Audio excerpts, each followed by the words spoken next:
மக்களுக்கு உங்ககிட்ட கேட்கறதுக்குன்னு ஏராளமான கேள்விகள் இருக்குது. அதனால அவங்க சார்பா அவங்கள ஒருத்தனா அவங்களோட ஒரு உண்மையான ஒரு பிரதிநிதியா உங்ககிட்ட சில கேள்விகள் கேட்கணும். மிஸ்டர் பிரைம் மினிஸ்டர் அவர்களே,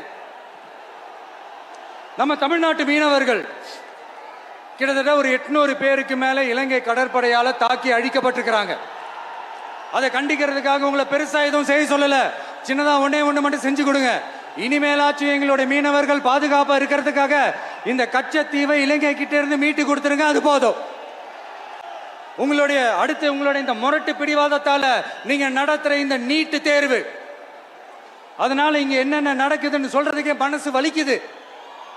அதனால அந்த நீட்டு தேர்வு தேவையில்லைன்னு அறிவிச்சிருங்க, அது போதும். செய்வீர்களா திரு நரேந்திரபாய் தாமோதர் மோடிஜி அவர்களே? எங்களுக்கு என்னென்ன தேவையோ என்னென்ன நல்லதோ அதெல்லாம் செய்ய மாட்டேங்கிறீங்க. ஆனா ஆட்சி அதிகாரத்தை மட்டும் கையில வச்சுக்கிட்டு மக்களை ஏமாத்த நேரடியாக ஒரு பாசிச பாஜக அடிமை கூட்டணி ஒண்ணு.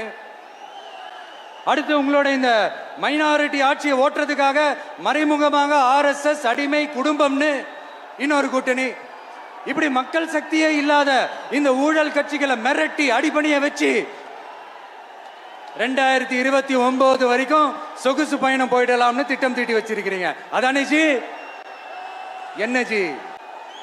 ஒண்ணு மட்டும் சொல்றேன், தெரிஞ்சுக்கங்க. என்னதான் நீங்க இந்த நேரடி மறைமுக கூட்டணின்னு குட்டி கரணம் போட்டாலும் தாமரை இலையில தண்ணியே ஒட்டாது. தமிழக மக்கள் மட்டும் எப்படி ஒட்டுவாங்க?